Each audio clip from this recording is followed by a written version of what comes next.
Considerad, verso 5, y habéis ya olvidado la exhortación que como a hijos se os dirige, diciendo: Hijo mío, no menosprecies la disciplina del Señor, ni desmayes cuando eres reprendido por Él, porque el Señor al que ama disciplina y azota a todo aquel que recibe por hijo. Si soportáis la disciplina, Dios os trata como a hijos, porque ¿qué hijo es aquel a quien el Padre no disciplina? Pero si se os deja sin disciplina, de la cual todos han sido participantes, entonces sois bastardos y no hijos. Por otra parte, tuvimos a nuestros padres terrenales que nos disciplinaban y los venerábamos, porque no obedeceremos mucho mejor al Padre de los espíritus y viviremos. Y aquellos ciertamente por pocos días nos disciplinaban como a ellos les parecía, pero para lo que nos es provechoso, para que participemos de su santidad. Es verdad que ninguna disciplina al presente parece ser causa de gozo, sino de tristeza, pero después da fruto apacible de justicia a los que en ella han sido ejercitados. Busquemos el rostro del Señor en oración, juntos, mis amados hermanos. Padre santo y bueno, Señor de los cielos, estamos delante de ti, Señor, con gratitud en nuestros corazones. Sabemos de que muchos de nuestros hermanos alrededor del mundo, Señor, no se han podido reunir en este día domingo. Tú nos has dado ese privilegio, Señor, y queremos aprovecharlo al pedirte, Señor, con sincera humildad, de que tú nos hables a través de tu palabra que ha sido leída, Señor. Como decía, Señor, el pastor Jonathan, estamos tan necesitados de ti, Señor, tan necesitados de oír tu voz, tan necesitados, Señor, de la obra de tu Espíritu, Señor, en nuestros corazones. Por lo tanto, Dios mío, Señor, pedimos, Señor, tu bendición, Señor, y tu Espíritu sobre este predicador, Señor, y sobre esta congregación, Señor, de ovejas que son tuyas. Dios mío, Señor, también la atención debida a tu palabra. Gracias te damos. Tú eres nuestro Señor y nuestro Dios. Háblanos en el nombre de Cristo Jesús. Amén. Amén. Mis amados hermanos, hemos sido invitados por Dios a meditar y a contemplar la belleza de Cristo en este precioso libro de Hebreos. Y describe el libro de Hebreos con incomparable belleza y claridad, no solo, hermanos, a la supremacía de Cristo, sino también la suficiencia de Cristo en su obra mediadora. Cristo Jesús es, hermanos, nuestro mediador y es, hermanos, a la misma vez la perfecta ofrenda por nuestros pecados. De tal manera que se nos ha instruido de que la fe en Cristo Jesús y solo en Cristo Jesús es menester para agradar a Dios. Y nosotros entendemos que, hermanos, la carrera cristiana también se corre puestos los ojos en Cristo Jesús y en nadie más. Y debemos de estar muy agradecidos con Dios porque Él nos ha dado una fe verdadera. Porque la fe, hermanos, que nosotros tenemos no es una fe que es un producto de nuestra virtud, no es un producto de nuestra espiritualidad ni de nuestra búsqueda. Es un regalo de Dios a inmerecidos pecadores y a través de la fe, hermanos, nosotros somos salvos. Pero la fe en Cristo Jesús, la fe verdadera que ha sido descrita en el libro de Hebreos. Ahora esta fe no solo nos salva, sino que a través de esta fe nosotros somos sostenidos todos los días. A través de esta fe nosotros corremos la carrera cristiana, hermanos, y la terminaremos. Porque es una fe que no se rinde, es una fe que persevera, es una fe, hermanos, que nos lleva a levantarnos cuando nos caemos. Es una fe que no desmaya. Y el crédito aquí es de Dios que nos ha dado la fe, del Espíritu Santo que nos ayuda en medio de nuestra debilidad, hermanos, y de Cristo Jesús, que es el objeto de nuestra fe, el único objeto de nuestra fe. Ahora, con respecto a la carrera cristiana, yo creo que todos podemos estar de acuerdo, hermanos, que la carrera cristiana, que es una metáfora de la vida cristiana, muchas veces se puede poner muy difícil, se puede poner cuesta arriba. A veces, yo no sé si tú has visto esas carreras de ciclismo, cuando los ciclistas van subiendo una montaña. Yo no lo podría hacer, pero hay ciclistas que suben montañas, hermanos, y eso se vuelve trabajoso y casi imposible. Pues la vida cristiana a veces se vuelve difícil y complicada. Y hermanos, en los salmos nosotros vemos a veces preguntas de parte de los salmistas a Dios, que vienen y le preguntan a Dios acerca de las dificultades, acerca de los peligros que están enfrentando. Y hermanos, esas preguntas creo yo que son legítimas. ¿Por qué? Por ejemplo, el Señor no hace más fácil este camino hacia la patria celestial. ¿Por qué a veces está tan poblado de dificultades, de cardos, de espinos? ¿Por qué a veces, hermanos, el camino es tan estrecho y tan empinado?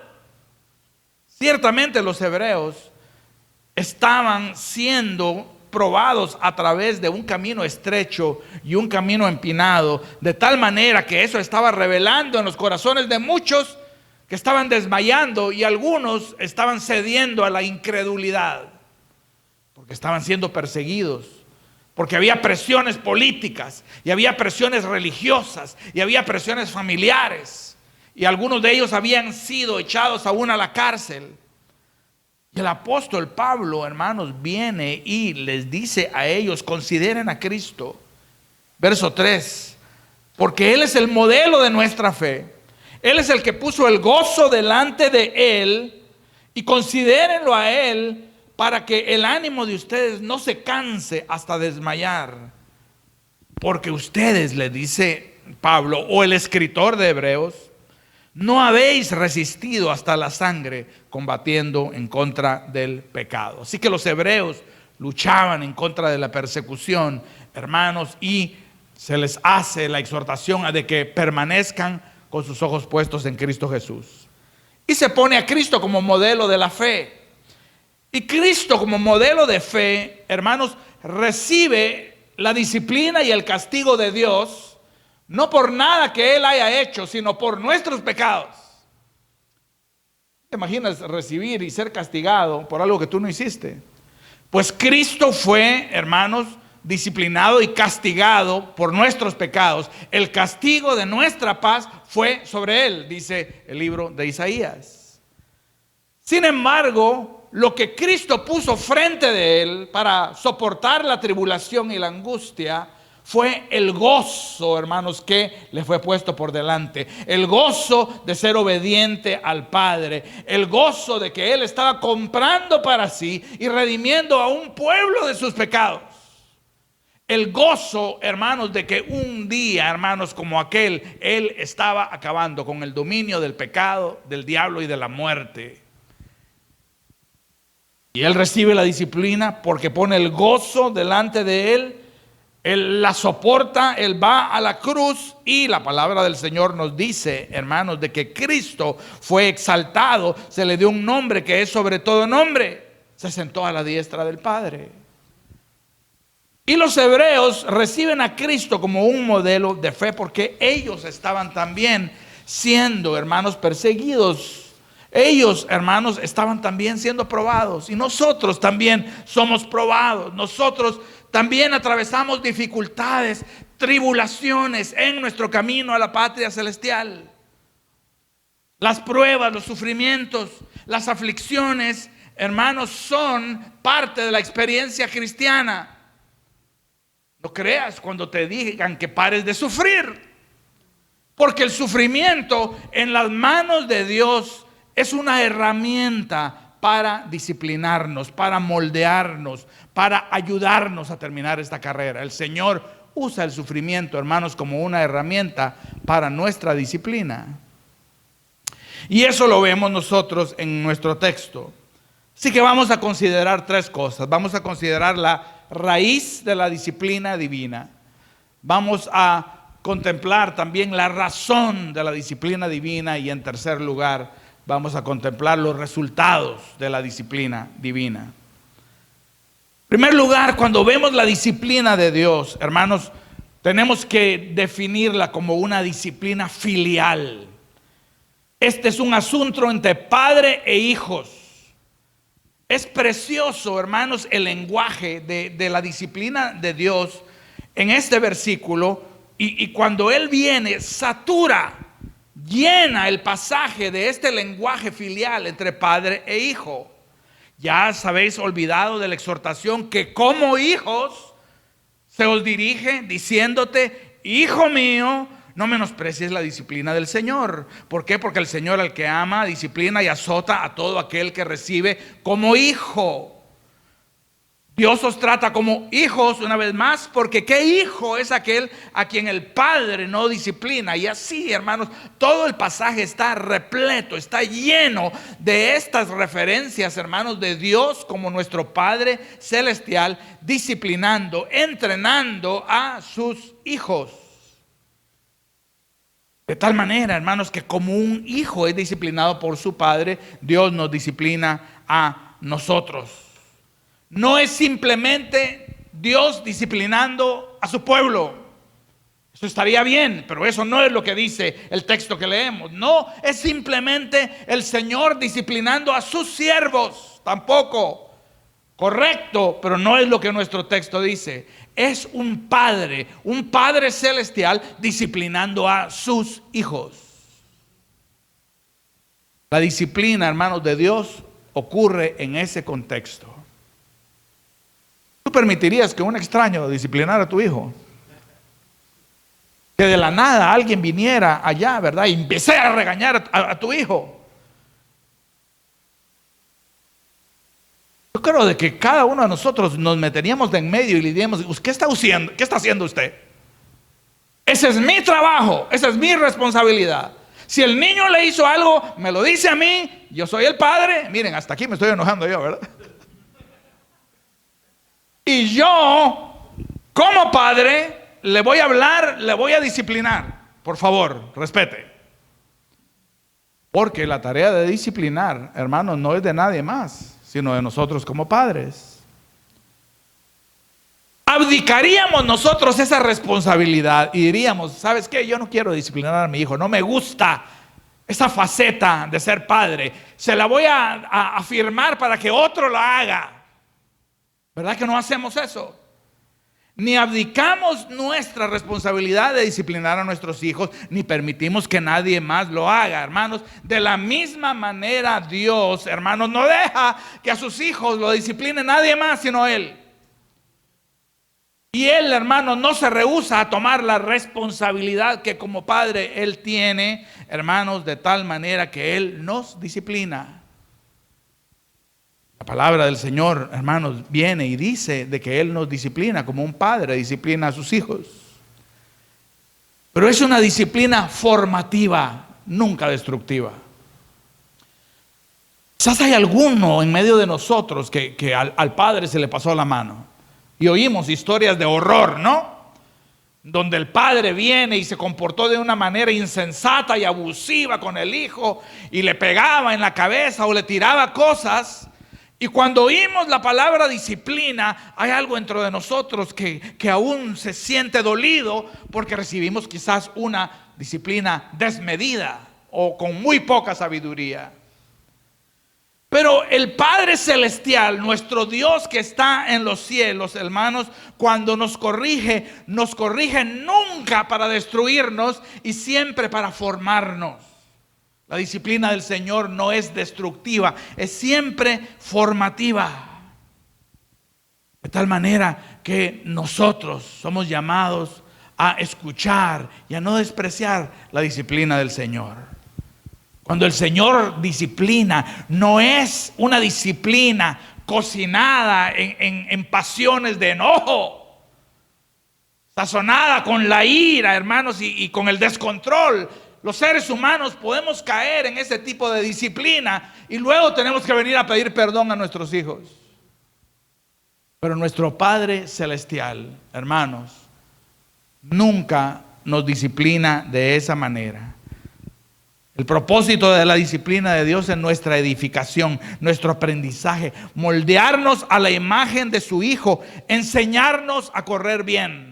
Me fascina esa palabra disciplina que aparece aquí un montón de tiempo, hermanos, en este versículo del 5 al 11 habla de la disciplina, habla de azotes, habla de reprensión. La palabra disciplina es el griego paideia. Aprendamos un poquito de griego hoy. Paideia. Porque disciplina, nosotros pensamos rápido en una correa y pensamos en una chancleta. Pero hermanos, la disciplina acá, la palabra paideia, es un entrenamiento. Es Dios, hermanos, siendo el tutor nuestro. Es nuestra educación y nuestra formación en las manos de nuestro Padre Celestial. Eso es lo que significa la palabra paideia. Es el Señor formándonos, el Señor moldeándonos, el Señor educándonos, el Señor entrenándonos, el Señor siendo nuestro tutor, instruyéndonos. ¿Te acuerdas del Salmo 119? Instruye al niño en su carrera y cuando sea viejo no se apartará de ella. Y nosotros le leemos eso a nuestros hijos. Al mismo tiempo, eso está haciendo Dios con nosotros. Nos está entrenando, nos está enseñando, hermanos. Y parte de las herramientas que Él usa son las pruebas, son las aflicciones, son los sufrimientos. Y debemos decir, hermanos, de que en las manos de nuestro Padre Celestial son instrumentos poderosos, hermanos, para nuestra formación y educación. Decimos, hermanos, de la raíz de esta disciplina, no solo que es una disciplina filial, hermanos, no solo que es una disciplina formativa, sino es una disciplina necesaria. Es una disciplina necesaria. ¿Sabes que hay corrientes pedagógicas que dicen que al niño no hay que disciplinarlo? Déjelo, que haga lo que quiera. Tenía una compañera de trabajo que su sistema de pedagogía decía: yo nunca le digo a mis hijos que no. Es una palabra restrictiva, fea, frustrante. Nunca les digo que no, que hagan lo que quieran. La vida les va a enseñar. Hermanos, una de las hijas de esta compañera de trabajo se casó con un hombre que había cometido un crimen mientras el hombre todavía estaba en la cárcel. Pero por supuesto no le podía decir que no. De tal manera, hermanos, de que el Señor a veces necesita utilizar el sufrimiento y necesita utilizar la vara y el cayado de su instrucción para llamar nuestra atención. El sufrimiento, decía alguien, es el micrófono de Dios. Que Dios está llamándonos a la instrucción, a la corrección, y nos empieza a llamar y empieza a decir: Oscar, Harbel, y Oscar y Harbel, ¿verdad? Están en lo suyo, y de repente viene Dios y dice: Oscar, Harbel. Y entonces entendemos de que las aflicciones son el micrófono que Dios utiliza muchas veces para llamar nuestra atención. Pero acordémonos de que ese micrófono no está en las manos de un tirano, no está en las manos de un déspota loco que nos va a destruir. Ese micrófono está en las manos de nuestro Padre Celestial, cuyos propósitos para nosotros son siempre, hermanos, buenos. El apóstol, hermanos, Pedro entendió esto cuando él decía: aunque ahora por un poco tiempo es necesario que seamos afligidos en diversas pruebas. Lucas lo escribe también en Hechos cuando él viene y dice: es necesario que a través de muchas tribulaciones entremos al reino de Dios. Dios utiliza estas pruebas, hermanos, para moldearnos, para que nosotros enfoquemos nuestra atención, hermanos, en Él. Y hay una palabra aquí fuerte que no es la palabra paideia, porque el Señor viene y dice acá, hermanos, de que Él no solo disciplina a sus hijos, sino también los azota. Ahora yo quisiera venir y decirte: no, yo investigué el griego y esa palabra azota está mal traducida. Y en realidad esa palabra significa pasar la mano por la cabecita. No, es la palabra azota. Es la palabra mastigoi, que significa azotar, latiguear. Específicamente se utilizaba cuando se amarraba a alguien de un poste y se le corregía a través de azotes. Pero qué duro está esto, hermanos. Pero esto se entiende a la luz del Evangelio. Nosotros entendemos de que Cristo recibió el castigo de nuestra paz, hermanos, y el Señor no nos está castigando por nuestros pecados.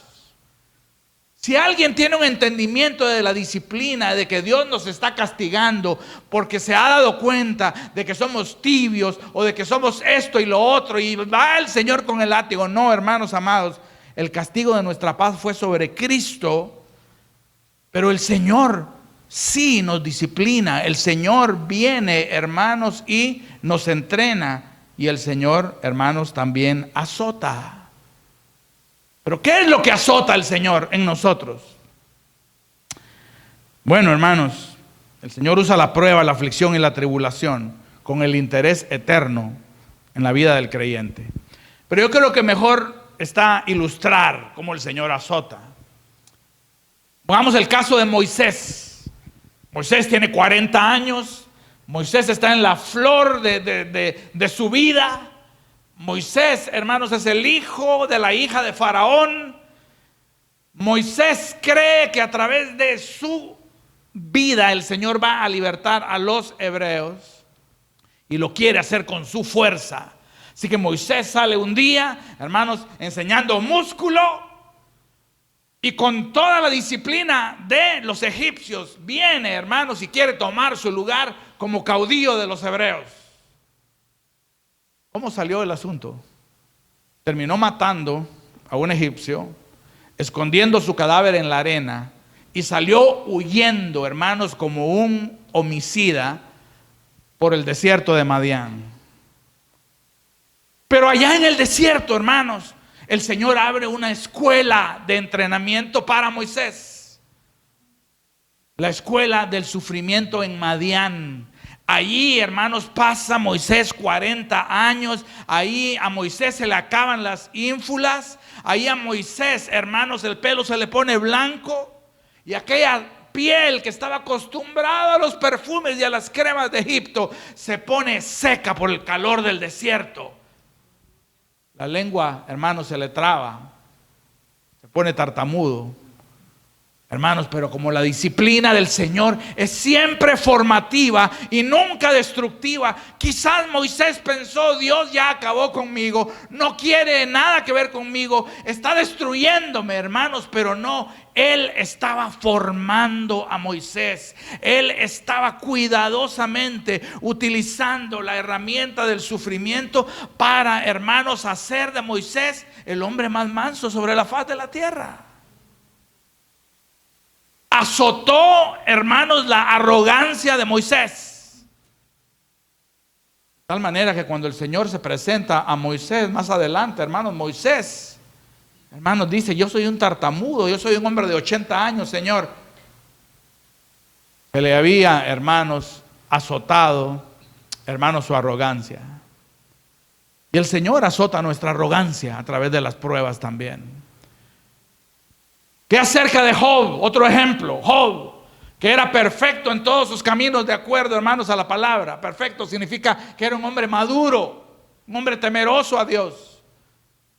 Pero sin embargo vemos, hermanos, de que cuando Job es probado, hermanos, lo que empieza a salir a flote es de que Job se creía bueno según su opinión.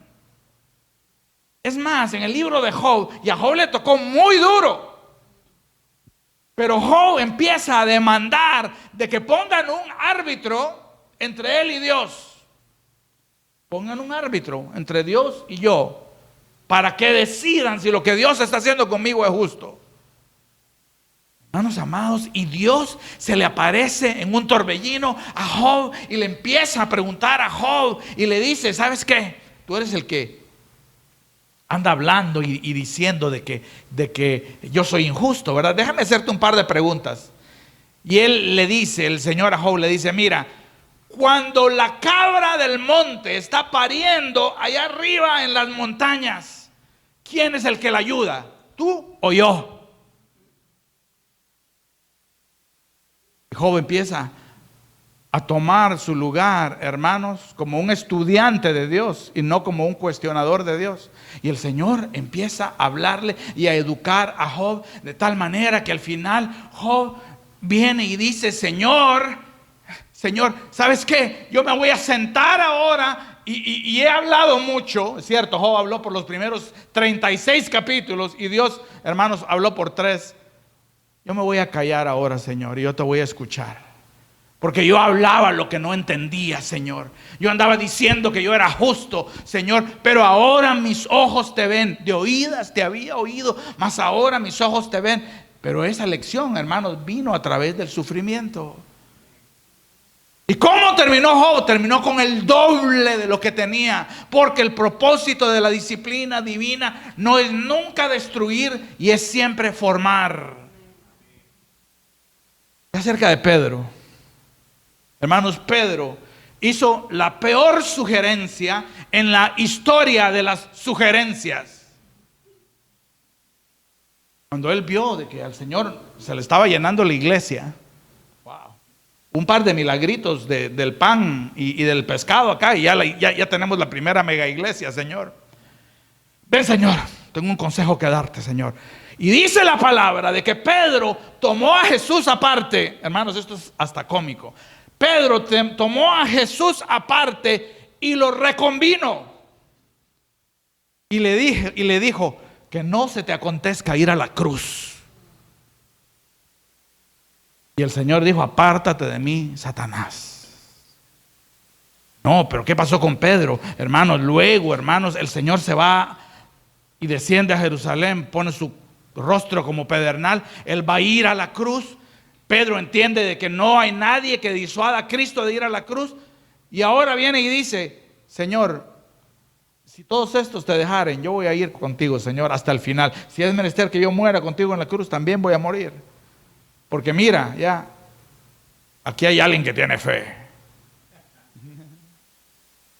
Y el Señor le dice: ay, Pedro, antes de que el gallo cante, me habrás negado 3 veces. Y hermanos, cuando el gallo predicó, porque el gallo predicó, cuando el gallo cantó, hermanos, ya Pedro había negado 3 veces. Y el Señor abrió una escuela, hermanos, de humillación para el orgullo de Pedro, que se creía el mejor de los discípulos, el más fiel. Y hermanos, dice de que cuando el Señor le muestra que no era tan grande como él creía, que no era tan espiritual como él creía, que no tenía los grandes dones que él creía tener, hermanos, ¿qué es lo que dice la palabra del Señor? Que Pedro sale de aquel patio, hermanos, después de haberse cruzado con Jesús, y dice que llora amargamente, llora amargamente. ¿Cómo llora un pescador, un hombre curtido, hermanos, por la vida y por el tiempo? No importó, hermanos, las lágrimas brotaban de los ojos de aquel apóstol. Pero no termina ahí la historia, porque el Señor resucitado aparece con Pedro, hermanos, y lo restaura a Pedro. Simón, hijo de Jonás, ¿me amas? Señor, tú sabes que te quiero. 3 veces la pregunta, y el Señor viene y dice: pastorea mis corderos. ¿Sabes por qué? Porque la disciplina del Señor no es nunca destructiva, por amarga, por dura, por difícil que parezca, hermanos, siempre tiene como propósito nuestra formación, nuestro entrenamiento. Y ahí es azotado nuestro orgullo, como el orgullo de Pedro. Ahí es azotado, hermanos, nuestra justicia propia, hermanos, como la de Job. Ahí, hermanos, es azotada, hermanos, nuestra incredulidad también. El Señor está predicando. Aquí viene otro ejemplo. El Señor está predicando, le está predicando a miles. Tiene que irse a la playa. Esa es la única audiencia o el auditorio que va a juntar a todos los que están siguiendo al Señor.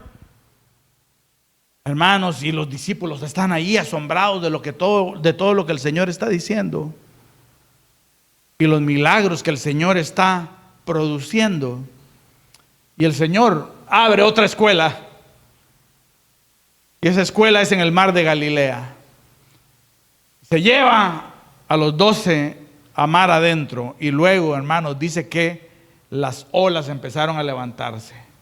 Y dice también, hermanos, de que el viento empezó a soplar y el agua empezó a meterse, hermanos, en aquella barquita, y empieza aquello, hermanos, a quizás zozobrar y a negarse aquello de agua. Hay un momento en que los discípulos ven de que el Señor está ahí durmiendo y lo sacuden y le dicen: Maestro, ¿no te importa que perecemos? ¿Qué pasó con la fe de hace 5 minutos? Y el Señor se para, porque ese es el Señor, hermanos, que nosotros tenemos. Él es el Señor de las tormentas, Él es el Señor de tu aflicción, Él es el Señor de tu dolor, Él es el Señor de tu y mi sufrimiento. Se para, hermanos, cuando Él quiere pararse, y reprende al viento y reprende a la mar, y hay calma. ¿Qué es lo que los discípulos vienen y dicen? ¿Quién es este? ¿Quién es este que aún la mar y los vientos le hacen caso? Hermanos, a través de aquella escuela el Señor azotó, hermanos, la incredulidad de los corazones, hermanos. Y esos azotes son duros, hermanos. Pero ¿sabes qué? Si a través de ellos, hermanos, va a ser azotada nuestra incredulidad, nuestra arrogancia, nuestra soberbia, nuestra confianza, hermanos, en nuestra justicia, yo digo: Señor, azótanos. Necesitamos entonces, Señor, tu corrección. De tal manera, hermanos, de que el Señor con Pedro, con Moisés, con Job y con los discípulos, hermanos, tiene en mente siempre su formación, nunca su destrucción. Quizás tú te sientas el día de hoy como uno de ellos. Pastor, yo me siento hoy, mire, que el agua ya, hasta aquí la tengo, mire, ya no puedo respirar. Yo te pregunto: ¿quién es el Señor de tu prueba y de tu tribulación? ¿Quién es el Señor? ¿No es Él soberano sobre tu vida, sobre la salvación, sobre el mundo? También es soberano sobre nuestro sufrimiento. Y no tiene en mente, escucha, nunca tu destrucción, sino siempre tu formación, tu salvación, tu santificación.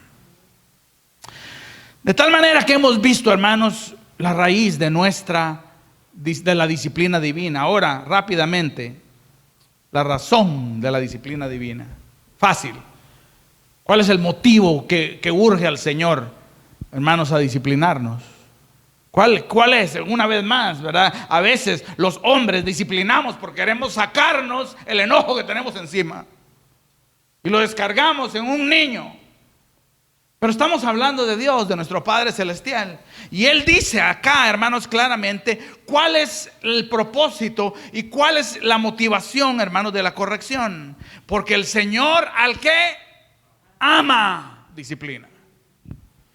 El propósito del Señor es, hermanos, nuestra formación. La razón por la cual Él nos disciplina, hermanos, es porque nos ama. El amor, hermanos. Y yo, hermanos, sé de que esto no es fácil de entender. Cuando tú le hacías a los niños comer los vegetales, ¿será que ellos decían: yo sé de que mi mamá está haciendo esto por amor? ¿Verdad que no? No, se rebelaba uno, escupía. Cuando tú le decías a tus hijos: tú vas a tener que regresar aquí a las 10 o te echo llave en la casa, ¿será que el niño decía y pensaba, el jovencito: oh, es que mi mamá me ama mucho? No, ¿verdad? Saber ni qué cosas pensaba el joven. Te llamaba anticuada, te llamaba, ¿verdad?, paranoica. Pero era amor lo que había detrás de esa corrección y de esa disciplina. ¿Qué hay detrás de la corrección divina? ¿Será de que Dios está enojado en el cielo, airado en contra de nosotros? Hermanos, el castigo de nuestra paz fue sobre Cristo. La disciplina que Él ejercita con nosotros, hermanos, es porque nos ama. ¿Verdad? Que nosotros repetimos, hermanos, como loritos, a veces el Salmo 23. Ese me lo sé yo. El Señor es mi pastor, nada me faltará, en lugares delegados, pastos me hará descansar, junto a aguas de reposo. Confortará mi alma, me guiará por sendas de justicia. Tu vara y tu callado. ¿Qué siente la oveja, hermanos, cuando el pastor le da un varazo porque va camino al abismo? ¿Qué siente la oveja? Pero, hermanos, la motivación es amor. ¿Tú sabes qué sería lo más terrible que Dios pudiera hacer con nosotros? Que Él fuera indiferente a nosotros. Eso es terrible, hermanos. De que Dios dijera, ¿sabes qué? ¿Sabes qué? Alex Herrera, haz lo que te dé la gana. Tú ya no me vas a importar. Haz lo que tú quieras. Yo te voy a dar la espalda y me voy a ir con gente más humilde, más obediente. Hermanos, en el libro de Oseas, hermanos, hay una tribu de Israel, la tribu de Efraín, que se ha ido detrás de los ídolos. Y Oseas le pregunta a Dios, ¿qué quieres que vaya y les diga? ¿Sabes lo que dice Dios? Oseas 4:17. Efraín se ha ido detrás de sus ídolos. Déjalo. Hermanos, yo no quiero que Dios me deje. Ya Él ha prometido no dejarnos. Pero estoy usando esto para ilustrar que lo terrible, hermanos, no sería de que Dios nos disciplinara, sino que Él fuera indiferente a nosotros. Y no es indiferente, ¿por qué? Porque la palabra de Dios dice de que el Señor al que ama disciplina, y Él azota a todo aquel que recibe como hijo.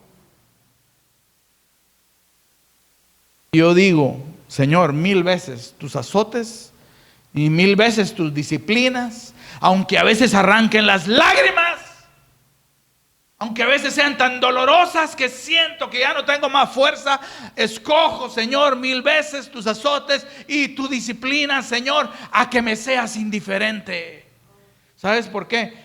Porque detrás de cada disciplina, hermanos, hay un beso divino diciéndote, lo hago porque eres mi hijo, lo hago porque eres mi hija. De tal manera, hermanos, que la razón de la disciplina es el amor. Él nos ama. Él nos ama. ¿Y cuáles son los resultados de la disciplina divina? Bueno, la palabra del Señor dice que la disciplina, el presente, no parece ser causa de gozo. Yo no he visto a ningún niño que cuando lo estén corrigiendo tenga una sonrisa y dice, qué rico papi, ¿verdad? Qué rico mami. Siempre hay una resistencia, siempre hay una indignación. Yo no fui, pero dale también a mi hermana. ¿Qué tienes tú conmigo? Nunca. Por lo menos al principio. Por lo menos al principio, hermanos, humanamente posible, no parece razón de gozo. En verdad, ninguna disciplina presente parece ser causa de gozo, sino de tristeza.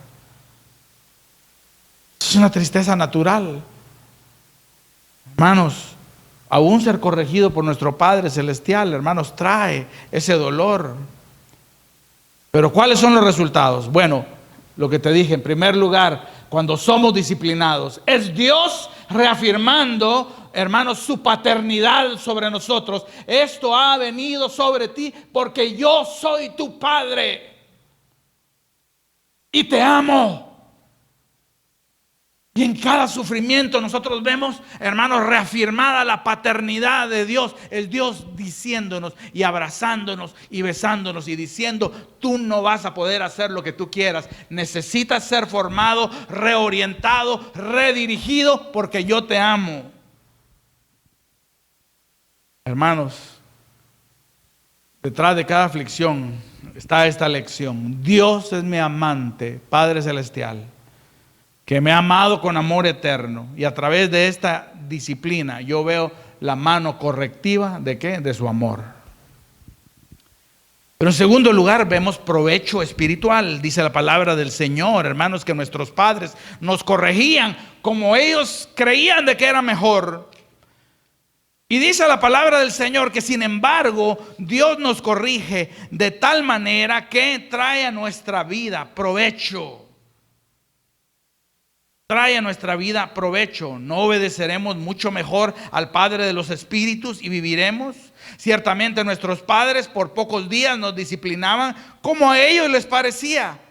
Pero Dios, nos disciplina de tal manera que nos es provechoso. ¿Qué es lo que sucede, hermanos? Viene y nuestra tierra empieza a producir frutos de justicia, empieza a producir paciencia, empieza a producir, hermanos, perseverancia, empieza a producir gozo. ¿Por qué? Porque el Señor está, hermanos, encargándose de moldearnos, de pulirnos, de trabajar en nuestra tierra. ¿Qué diría la tierra si tuviera voz? Cuando la están puliendo, cuando la están, ¿verdad?, machacando, cuando están trayendo los tractores y levantando esa tierra seca y sacando las raíces. ¿Qué diría la tierra si pudiera hablar? Se quejaría, gritaría. Están arrancando esto, están haciendo esto, están abusando de mí. Pero no. Cuando la tierra está llana, cuando la tierra está abonada, cuando la tierra ha sido removida y cuando es sembrada, ¿qué es lo que produce? Apacibles frutos de justicia, provecho espiritual. Hay una fresca dependencia de Dios y de su justicia, hermanos, y empieza a surgir esa flor tan rara en el jardín, hermanos, de nuestras vidas, la flor de la humildad. Eso viene, hermanos, solo a través, hermanos, de muchas pruebas y aflicciones. Y el Señor dice acá de que Él, hermanos, viene y nos disciplina para nuestro provecho. Y dice acá también, otro fruto es para que participemos de su santidad. Tú quieres una santidad genuina que brote del Evangelio, que brote, hermanos, del conocimiento de nosotros mismos y el conocimiento de quién Dios es y de lo que ha hecho en Cristo. Esa, hermanos, santidad, hermanos, viene a través del tiempo, a través de conocernos a nosotros mismos. Y eso sucede solo a través, hermanos, de pruebas, tribulaciones y aún azotes. Porque no queremos la santidad de los fariseos, no queremos una santidad de apariencia, demudando el rostro. Oye, mira, pero ¿qué es lo que tiene por dentro? El Señor dice, sepulcro blanqueado. No nos interesa esa santidad. No nos interesa la santidad, hermanos, de demudar el rostro, que tiene que ver solo con las exterioridades. Nosotros queremos, hermanos, un corazón nuevo que el Señor nos ha dado y que Él saque, hermanos, lo que tenga que sacar de nosotros. Queremos participar de la santidad, tampoco la santidad de Facebook, en donde todo el mundo señala su propia virtud y de que he tomado social y políticamente la posición correcta. No, hermanos, lo que queremos, ¿sabes qué es lo que queremos, hermanos? Si lo podemos poner de esta manera, queremos parecernos a Cristo. Queremos ser transformados a la imagen de Cristo. Para eso el Señor, hermanos, a veces va a su taller y saca herramientas dolorosas. Pero por eso, hermanos, debemos, hermanos, aprender a sufrir bien. Y decir, Señor, imagino a Moisés en la escuela de Madián. Imagino a Pedro, hermanos, en el patio de Caifás. Imagino a los discípulos en la barquita. Me imagino a Job, hermanos, desfalleciendo, muriéndose. Y sin embargo, el propósito no era la destrucción, sino la formación. No era una santidad de fachadas y de palabras, sino era una transformación interna, hermanos, que Dios tenía en su mente y en su propósito. Señor, inclina el corazón al amor y a la obediencia a través de estas pruebas. Así que el amor paternal de Dios es reafirmado. Recibimos provecho espiritual, hermanos, participamos de una santidad genuina, recibimos paz. Pero paz verdadera, no la que el mundo dice, una paz que viene solo a través de que no tengo ningún problema, esa paz es un espejismo. Hay un coro que dice: en el fondo de mi alma hay una dulce quietud, se derrama inundando mi ser. Es una calma infinita que solo podrán los llamados de Dios entender. Esa paz que sobrepasa todo entendimiento. Esa paz en medio del coronavirus y en medio, hermanos, de los gritos por justicia social y en medio de los bochinches, hermanos. ¿Cómo podemos tener paz, hermanos? Es una paz espiritual, es una paz que viene del Evangelio, hermanos. Pero para experimentar esa paz, el Señor a veces nos tiene que tirar a los leones. Y a veces nos tiene que tirar a los hornos de fuego. Y luego nos saca de entre los leones y nos saca del horno de fuego. Y nosotros sabemos, hermanos, de que el Señor va a cuidar de nosotros. Justicia. Qué fruto más hermoso y deseable es producido por las pruebas y tribulaciones. Dejamos ya de descansar en nuestras propias fuerzas, porque sabemos, hermanos, que nuestras propias justicias se quedan a un lado y empezamos a descansar en las justicias de Cristo. Como Job, de oídas te había oído, Señor. Yo creí que era acerca de mí, mis dones, mi herencia evangélica, mi prudencia. No, Señor, ahora mis ojos te ven. Así que vemos que la disciplina tiene múltiples frutos y viene siempre, hermanos, con un corazón de padre a Dios. Así que termino con esto. ¿Qué somos llamados a considerar en vista de las aflicciones y dificultades de la vida y de la vida cristiana? Bueno, en primer lugar, hermanos, el pasaje nos dice: no menospreciemos la disciplina. Pastor, este mensaje estuvo bueno, especialmente, mire, le dio duro. Hermanos, somos nosotros los que necesitamos la disciplina. Yo necesito la disciplina de Dios. Yo necesito que el Señor a veces me agarre, me ate al poste, hermanos, y azote mi arrogancia, y azote mi confianza en mí mismo, y azote mis deseos de ser grande, y azote, hermanos, mi incredulidad. No menosprecies la disciplina. No te rebeles. ¿Y por qué yo? Porque tú lo necesitas. Pero si yo soy bueno, me confirmas que lo necesitas.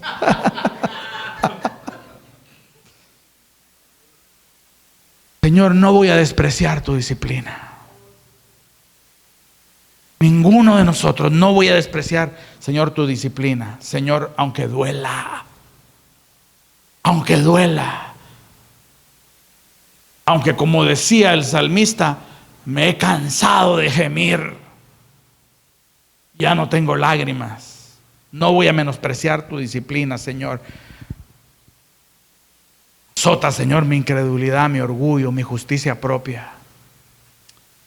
En segundo lugar, el Señor nos llama a no desmayar. A no desmayar. ¿Te acuerdas cuando tú corregías a tus hijos y parecía que los niños se iban a morir? ¿Ahora qué pasó? Porque te regañé, parece que la vida se había ido, ¿no? Nosotros desmayamos. Hermanos, cuando el Señor nos disciplina, pero acordémonos una vez más, hermanos, es una evidencia de amor paternal. Es una acción correctiva, no punitiva, no te está castigando por nada. Hermanos, no está tratando de destruirte. No desmayes, ten ánimo. Tercer lugar, el Señor nos llama a soportar la disciplina. Hermanos, lo que el Señor esté haciendo en nuestra vida no va a estar sobre nosotros un segundo más de lo necesario. Y el Señor, hermanos, sabe hasta dónde nuestras fuerzas llegan también. Nuestro dolor, nuestro sufrimiento, nuestra aflicción es administrado por nuestro Padre Celestial. Él es el que lo administra. Así que aprovechemos nuestra prueba. Señor nos está probando, hermanos, a través de todas las cosas que están pasando. ¿Qué es lo que está queriendo decirnos? Ahí es donde nosotros debemos decir: Señor, ¿qué estás queriendo, Señor, azotar en mí? ¿Qué estás queriendo enseñarme? ¿Qué estás queriendo revelar en mi corazón, Señor? No quiero menospreciar tu disciplina, no quiero desaprovechar esta prueba señalando a los demás como la razón de que esto está sucediendo. Señor, como Job, me siento y te escucho. Señor, háblame.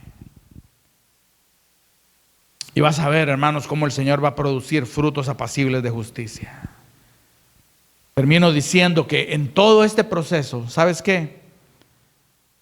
Tenemos el ejemplo de Cristo a seguir, que puso el gozo, hermanos, antes del dolor, soportó el dolor y fue recompensado por el Padre. La palabra del Señor tenemos, hermanos, la intercesión de Cristo, que cuando somos zarandeados, el Señor está intercediendo. ¿Para qué? Para que nuestra fe no falte. Y tenemos la consolación perpetua del Espíritu Santo a nuestro favor. Así que no estamos solos. Cerremos nuestros ojos en esta hora.